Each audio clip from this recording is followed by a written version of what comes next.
cranberries, sugar, water. Simmered until the berries burst, releasing the natural pectin, thickening the sauce. In 15 minutes, we have our traditional cranberry sauce. Today, I want to dive a little bit deeper to see how we can make the most out of this wonderful ingredient.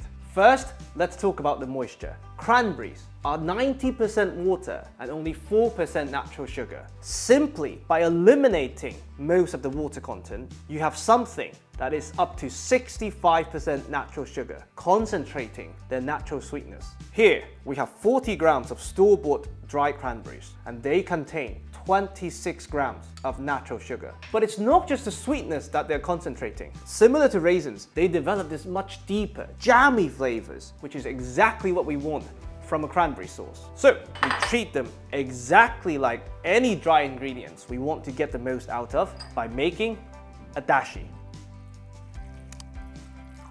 We're rehydrating the dry cranberries with some lukewarm water, and this will become our extremely flavoursome cooking liquid. One thing to note is store-bought cranberries sometimes have a sugar coating. If that's the case, just rinse them a couple of times before making the dashi.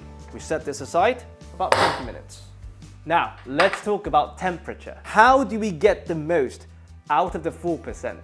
By roasting them. Just like drying, we're removing most of the water content, concentrating their flavors. But more importantly, once the temperature goes above 160 degrees Celsius, we start to have caramelization. While that's not going to give us more natural sugar, it will, however, change how the body perceives that sweetness, giving us much deeper, much more intense notes, just like caramel. And to do that, simply grab a roasting tray, try to form one even layer, and to prevent the skin from drying out before the moisture gets released, it's very important to add a very small dash of high smoke point neutral oil.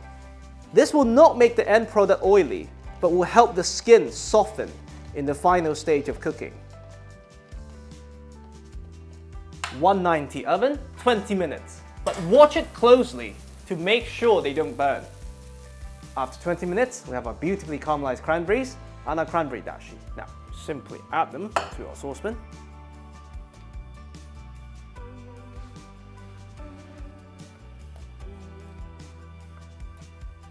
Now, we all know this beautiful caramel is not going to waste, right?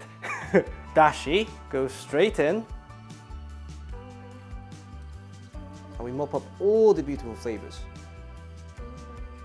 Caramel dashi goes into the pot.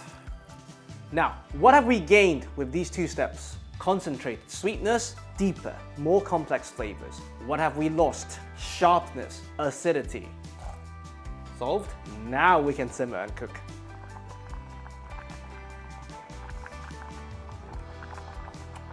After 10 minutes, we have this deep and complex cranberry sauce that is full of natural sweetness. Now you can decide how much sugar you want to add. This is my triple cranberry sauce.